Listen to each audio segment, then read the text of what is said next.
Testing, testing, mic check, 1, 2, 3. Testing, testing, mic check. Testing, give me a thumbs up, guys. Testing, testing, mic check, 1, 2, 3. Abe, testing, testing, mic check. Testing, testing, mic check.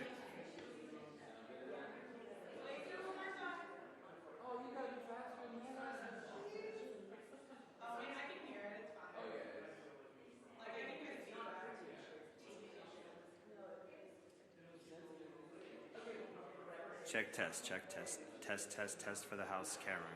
Test, check, test, testing 1, 2, 3. Check test, test. You good? Check test, 1, 2, 3, 4, 5. 1, 2, 3, 4, 5. 1, 2, 3, 4, 5. Check. Test.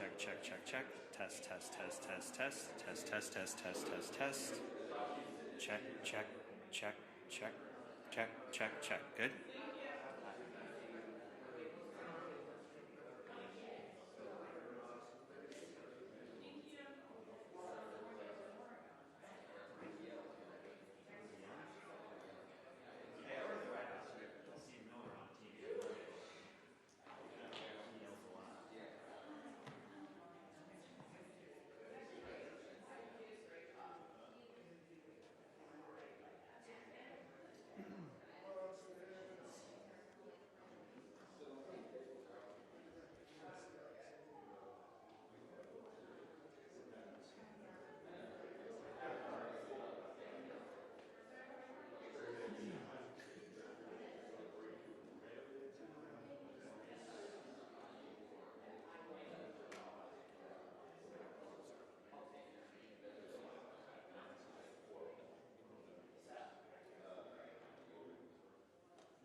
Testing, testing, mic check, 1, 2, 3.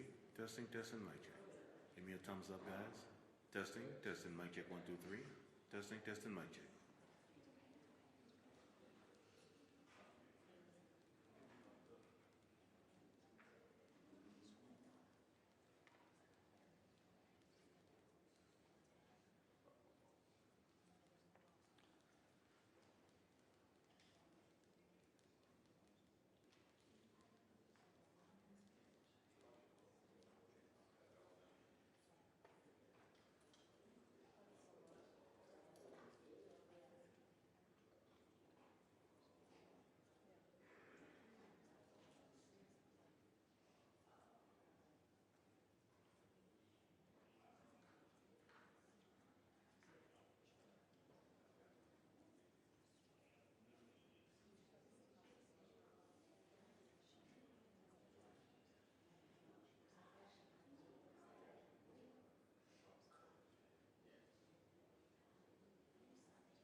Good morning and welcome to day 9 of the Democrat shutdown.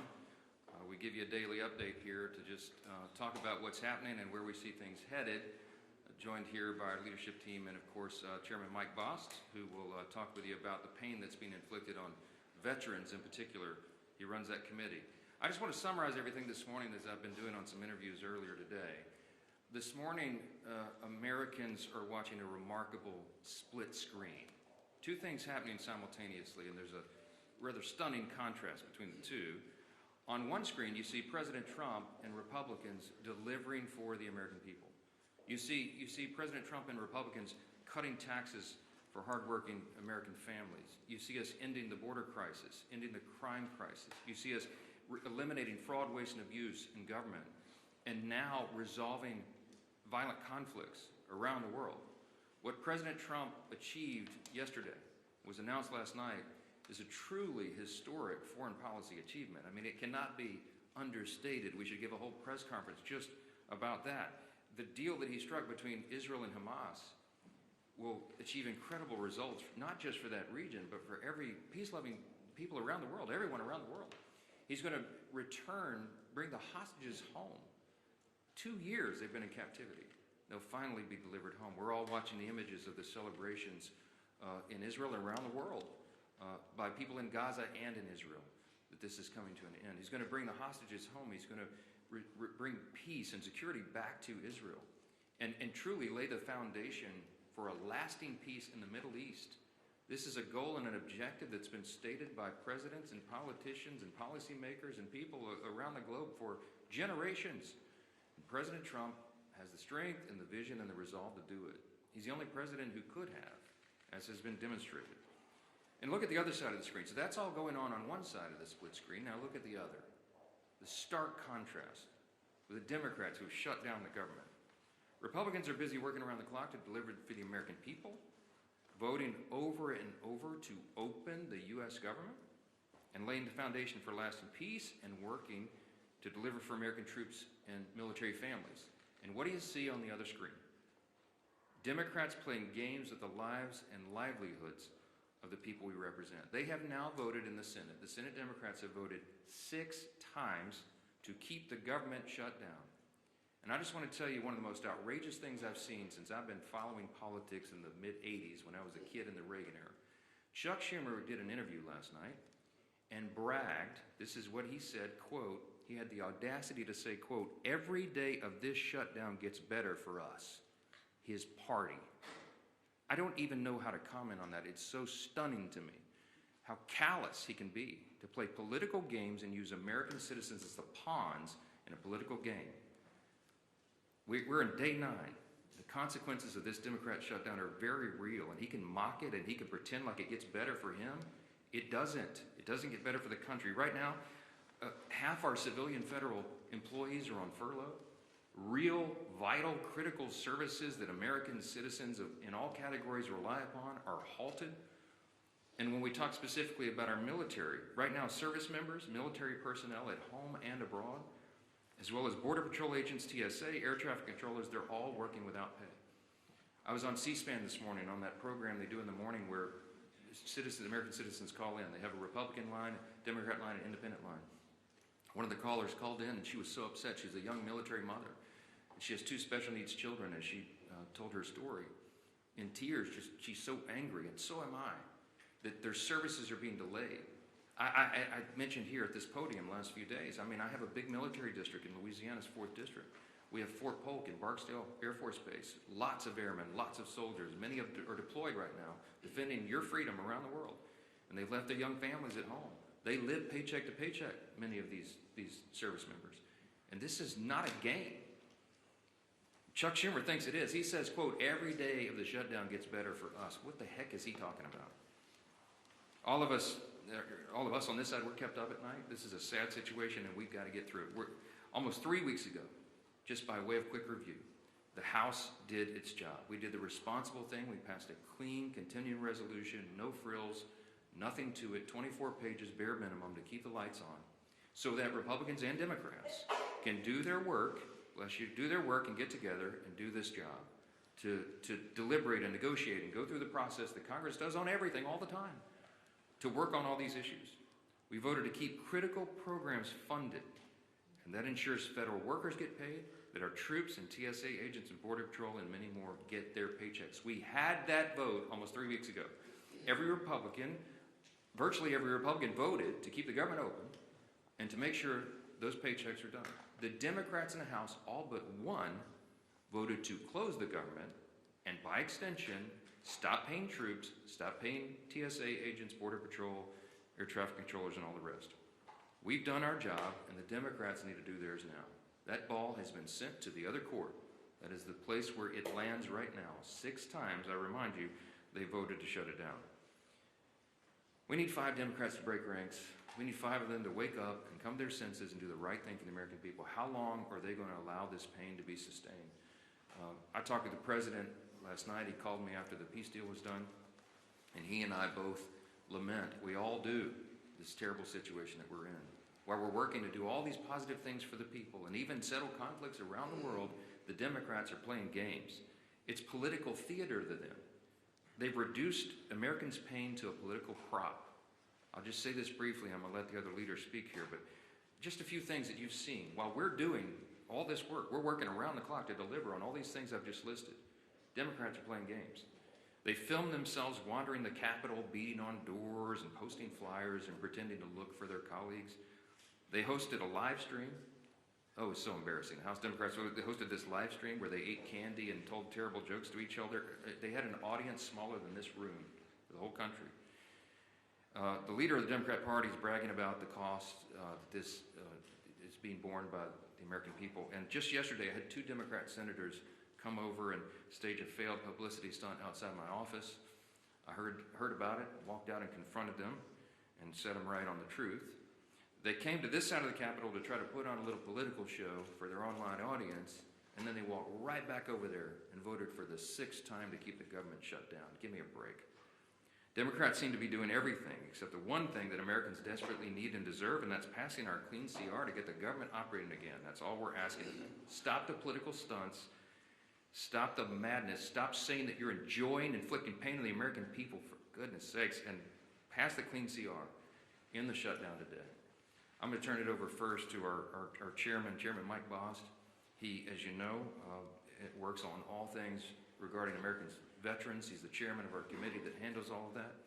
And we just wanted him to talk specifically about the costs that are being borne by our veterans because the Democrats shut down. Chairman? First off, I want to say thank the Speaker, and let me tell you this. I believe Secretary Collins and the administration is trying to do everything they possibly can with the money that we actually provided for them in advance for our veterans. Thank heaven we did. So the healthcare side and appointments and everything through our VA from that side is not in jeopardy yet. But let me tell you the areas that are and the concerns we have. In the CR that we pushed over 3 weeks ago now, we actually had extenders for certain programs that are vitally important, like the Fox Grant, which provides mental health in contracted mental health for many of our veterans who the suicides continue to happen at 17 a day. We also have things that we pushed over as far as the concerns we're dealing with continuing education. Continuing education is starting to fall by the wayside. The concerns that we have with other programs like this, there's about 7 of those programs, but those are going to start falling by the wayside. Now, one of the concerns that we're already hearing is the GI Bill. Right now, we're hearing rumors that as many as half of the people that have a GI Bill are not receiving GI Bill payments to their universities, and therefore, when they get on the line to try to call to make sure that their education will continue and it'll be paid for, to try to straighten it out, there's no one there to answer the phones. That is a concern. Day to day, our veterans are trying to make ends meet. Day to day, they're trying to hold on to their benefits. And day to day, they keep hearing these concerns, and they're going to continue to get worse. As a veteran, and as someone who tries to provide for them, the fear that I have for them is as this goes on, it will only get worse. It's not a game. It affects real people's lives. Another program that's out there that is concerning is those that might be needing home health care. Those are private providers. Now, like I said, Secretary Collins is trying to shift things around, but the authorization language expired on the 1st of October. Folks, this is not a game. It's very, very serious. And let me tell you this as well. As I watch us coming up on the deadline on the 15th, that the first time that our not only our veterans in dealing with this, but our military personnel, our young enlisted that may have spouses and children that are making it payday to payday, are all of a sudden trying to figure out, I'm living payday to payday, but I'm going to get no pay due. Let me tell you, that's personal to me. That's who I was. When I joined the United States Marine Corps, I was 18 years old and turned 19 in boot camp, got married out of boot camp, had a child, and for a short period of time, it was during the Carter administration, and we were living payday to payday. And when you saw no pay due, not everybody's got a parent that they can call. And you don't have a credit rating where you can actually call a banker. And you know what? Rent's still due. Food's still got to be put on the table. And for someone to say, hey, you know what? It's getting better for us every day. It's not getting better for them every day. And they are the people that are standing on the front line to keep this freedom of this nation in place. We are going to continue to do our job. We did our job. We sent it to the Senate. All of these things that I talked about were in that continuing resolution. And we made sure from our part at the VA committee that they were. It is time that the Democrats quit playing games with those people who they claim that they're all for, our veterans and those who serve this nation. Thank you. Well, thank you, Mr. Chairman, and it just shows you the real cost of a government shutdown that Chuck Schumer's imposed on the country. We hear over and over these stories, and we're hearing more of them every day now that we're in the 8th day of this shutdown. The pain that is being inflicted on real people. I did a town hall meeting last night with thousands of people on the call, and a number of people talked about the problems they're experiencing, seniors that want to make sure their Social Security checks are going to be delivered. Obviously, families of military personnel, we know those stories. We hear those stories. And what does Chuck Schumer say? You know, I read you the quote yesterday of a senator just a few days ago who said, quote, "The point of this shutdown is not just suffering for suffering's sake, but to make a point." That was a different senator. And then yesterday, Chuck Schumer, of course, says, quote, "Every day this gets better for us." And so you've got to ask yourself, if you're Chuck Schumer, and a good day for you is defined by how much suffering you can impose on other people, including our men and women in uniform, maybe you need to look in the mirror and check yourself at the door and wonder what it is you're up here trying to accomplish. Is that really why Chuck Schumer ran for office?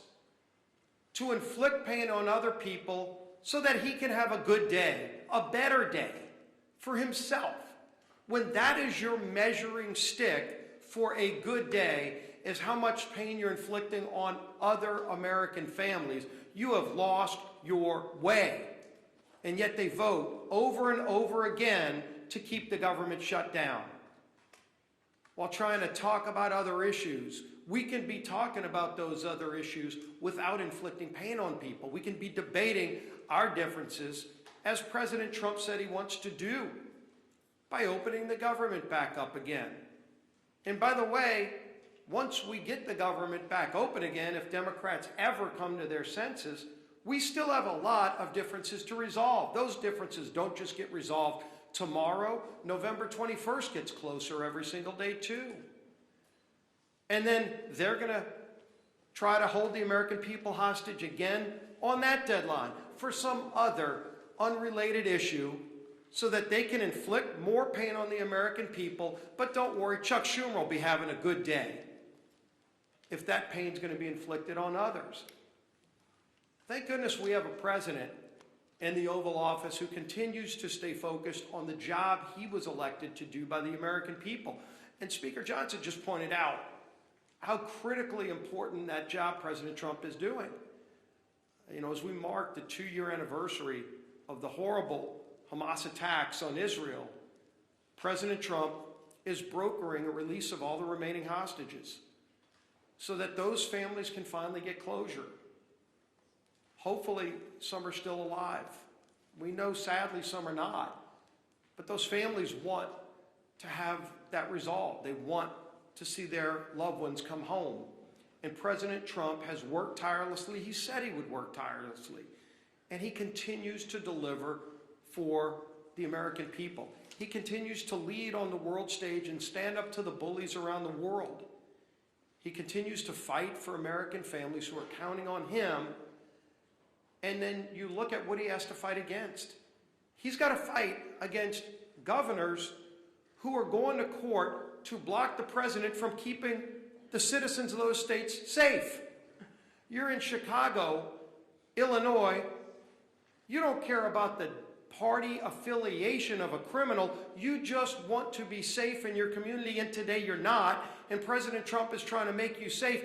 You would think your governor for one day would put aside those petty differences and say, well, gee whiz, Mr. President, finally we agree on something. But no, the Democrat Party has made a decision. Every day they wake up and they just want to fight Donald Trump. It doesn't matter what it is he wants to do.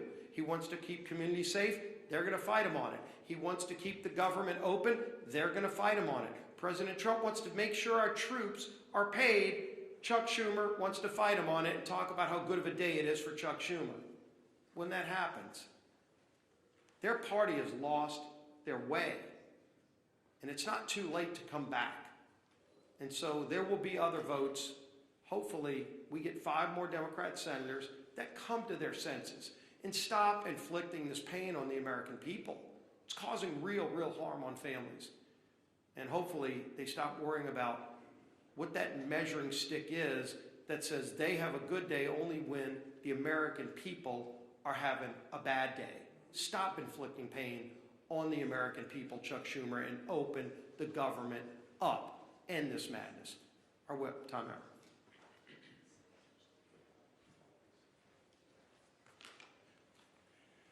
Yesterday, Senate Democrats, including the 2 senators from my home state of Minnesota, Tina Smith and Amy Klobuchar, voted for a 6th time, as the Speaker mentioned, to shut the government down or keep it shut down. 6 times.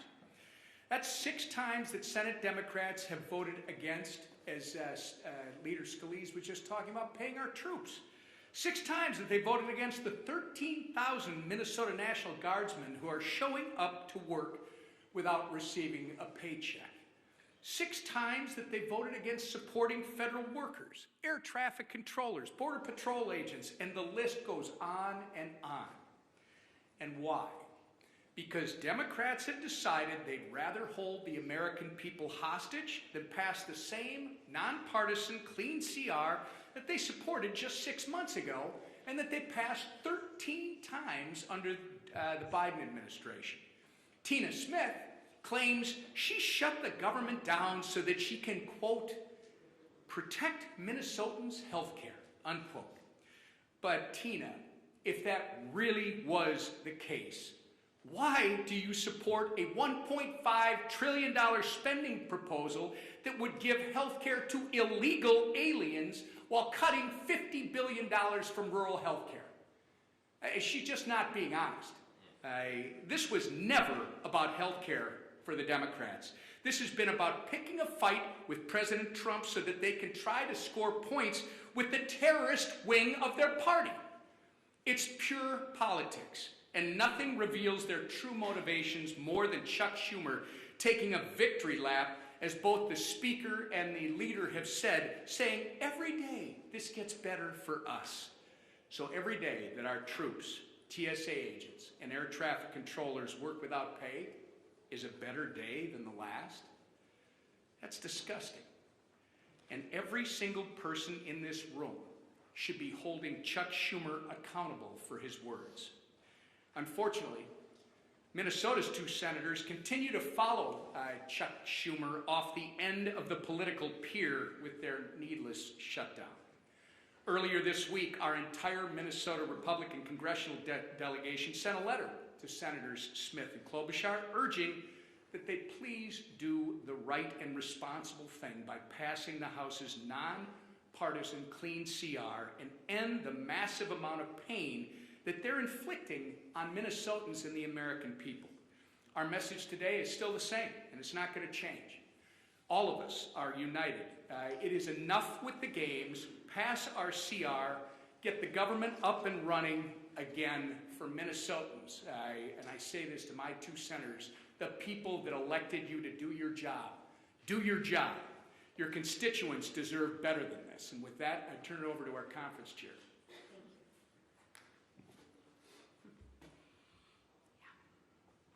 It's interesting. I often want to ask Chuck Schumer, who is us? Because it's definitely not the American people, right? And as the leader said, compare and contrast, the speaker said, compare and contrast the two split screens. So I want to start today, and I want to tell you just how grateful that I am that the hostages are finally coming home and that peace in the Middle East is on the horizon. And I want to look right to you and say, thank you, President Trump, because without you as our leader, this would not have happened. It is Joe Biden, or it was Joe Biden's weakness that got us into this situation. And thank God for you, President Trump, that it is your strength that has gotten us out of this situation. And this didn't happen by accident, right? It happened because of our president's strong leadership that puts America first and peace first. So again, I applaud President Trump for securing this historic peace deal. Now, like our speaker said, let's shift gears. The impact of the government shutdown is growing by the day. Planes are being grounded, paychecks are being missed, and people are hurting. Different than Chuck Schumer, he's having a good day. The American people are hurting. And why? I'll tell you why. Because Democrats are terrified of their own radical base. They are scared to death of their radical base. And let's be honest, Schumer is scared out of his mind from AOC. Think about that. Why else would he do it? He's voted for this 13 other times before. But let me share with you, enough is enough. Democrats have voted 6 times to keep the government closed. 6 times Democrats have voted against the American people. 6 times Democrats have voted against the American people. And if they do it again, 1.3 million brave men and women in their uniform could miss their paychecks next week. Chuck Schumer, how is that a good day for them? Explain that to them. I realize it's good for you and your radical base, but explain to those service members how that's a good day for them. That's 1.3 million families wondering how they are going to pay the bills, how they're going to buy groceries, how they'll fill the gas tank. That is disgraceful. Shame on you, Chuck Schumer. Our troops aren't bargaining chips. They are heroes. And let's treat them like they deserve to be treated. So when the Democrats vote again, I ask that they think of the military families who rely on the October 15th paycheck as their only source of income. And explain to them, Chuck Schumer, how that's a good day for them. I ask that they think of the servicemen and women living paycheck to paycheck. I ask that they think of them, not of the radical base that they're trying to appease. Let's put our troops before politics.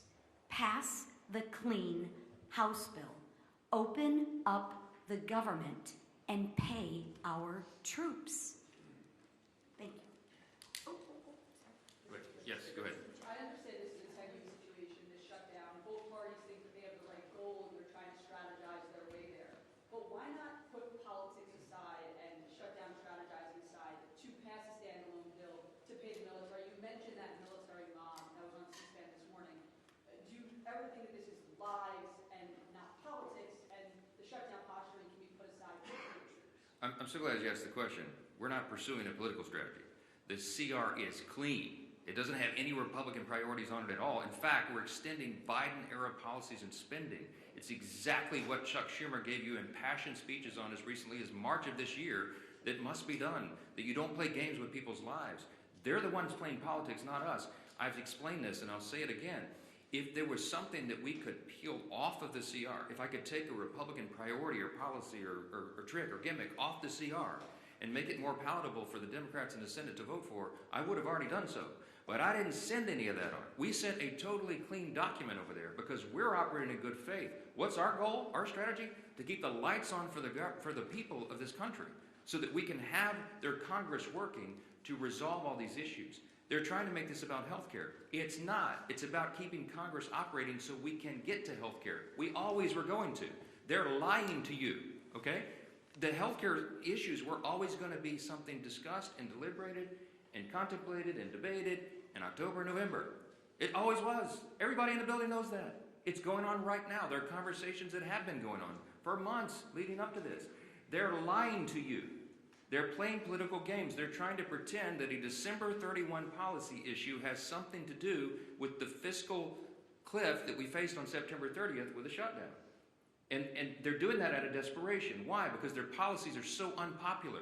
The Democrat Party is in free fall. They have no leader. They have no policy that they can present to the people. Their platform was reputed in the last election. President Trump won every swing state in the popular vote. The House Republicans had the highest popular vote in the history that's ever been recorded. Why? Because the American people rejected the woke progressive nonsense that they're all still clung to. So they don't have anything. I mentioned yesterday, they just had a poll. The Democrat Party has the lowest approval rating of any time since polling began. So what do? They're desperate. There's a rising Marxist wing in the Democrat Party. They're about to elect a mayor of New York City. Chuck Schumer's from New York. He sees a rising Marxist challenge to himself. And there's one thing that Chuck Schumer cares about more than anything else, and that is his Senate seat. The guy's been in Congress for 44 years. He doesn't know how to live life outside this building, and so he will do anything to make sure that he keeps that seat. He thinks the AOC is going to challenge him or some other Marxist. I'm just telling you the plain truth, and I take no pleasure in this. I'm trying to muster every ounce of Christian charity that I can, but this is outrageous. He's playing games with the American people. Real people are being hurt. Veterans and troops and everybody, people that rely on these services. God bless America. Do the right thing and open the government. Yes. Yeah. If the goal is to keep the lights on and to protect these veterans and military and service members who are being hurt, why not put a standalone military pay bill on the table? We have already voted to pay the troops. We did it 3 weeks ago. We put that bill on the floor, and the Republicans voted to pay the troops, TSA agents, Border Patrol, Air Traffic Patrol, and everybody else. The Democrats voted no. Go pull the records. 3 weeks ago, we had the vote. Only one Democrat voted with us to pay the troops. We've done it. The House has done its job. The reason the House is in here in regular session is because they turned the lights off. We passed the bill, pay the troops, pay all these essential workers, provide services to the American people. We sent it over there clean. It's 24 pages. It's a bare bones document. It has no Republican priorities on it at all. It's exactly what they voted for before. And they decided to turn this into a political stunt. So coming back here and doing it and having a duplicative vote to do the same thing we already did would accomplish nothing. Because Chuck Schumer's going to stop it in the Senate. They're playing games. He's enjoying it. He told you in his own words, every day of the shutdown gets better for us. Golly, it's despicable. Yes. Yesterday, you came out and engaged Senator Kelly, called this a photo op. Publicity's done. You called this a publicity stunt. Yesterday, Mr. Lawler went down and confronted Mr. Jeffries afterwards. I guess my question was, you as the speaker, considering how the tensions are rising in the building, if you had the House here, everybody here, there would be fights in the hallways. Are you concerned, and is it incumbent upon you as the speaker to try to lower this temperature? When we see what happened outside your office yesterday, you engaged with the senators, Mr. Lawler coming downstairs and engaging with Mr. Jeffries, who, he really gave it back to them. But I've not seen that type of confrontation in this building in my 30 plus years. I haven't either, Chad, and it concerns me. I've been here longer than you. I know you have. Look, since I got here, January 2017, I've been working on restoring civility to the institution. The first thing I ever did in Congress was draft the Commitment to Civility. I was proud that 52 out of 53 members of my freshman class, as I remember, signed on to that. Republicans and Democrats. Treat one another with dignity and respect. Let's have policy disputes, but not make it personal. This gets personal. Emotions are high. People are upset. I'm upset. I'm a very patient man, but I am very angry right now because this is dangerous stuff. And so, is it better for them probably being physically separated right now? Yeah, it probably is, frankly. I wish that weren't the case. But we do have to turn the volume down. The best way to turn the volume down is to turn the lights back on and get the government open for the people. Do the right thing. We need 5 Senate Democrats. Remember, it's math. We have to have 60 votes in the Senate to do this. Every Republican in the building is voting to open the government. The president wants to open the government. We need a few more Democrats because we only have 53 Republicans in the Senate. We got to have a handful of Democrats to join and do the right thing, and I hope they will. We'll keep you posted, wait for developments, and let's pray this ends soon. Thank you. Is the House in session next week?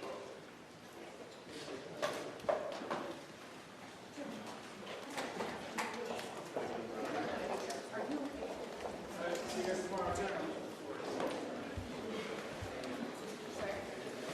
Same time, same place.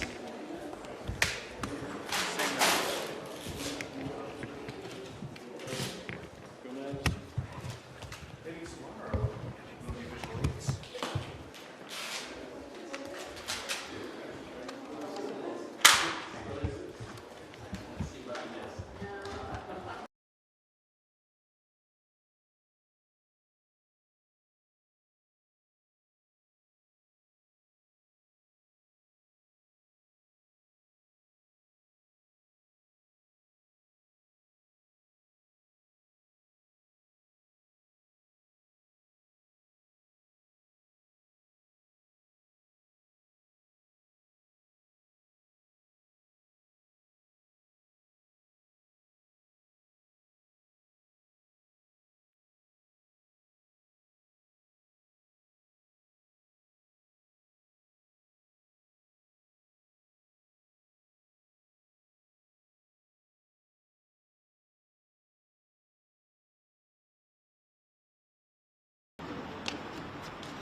Shutdown.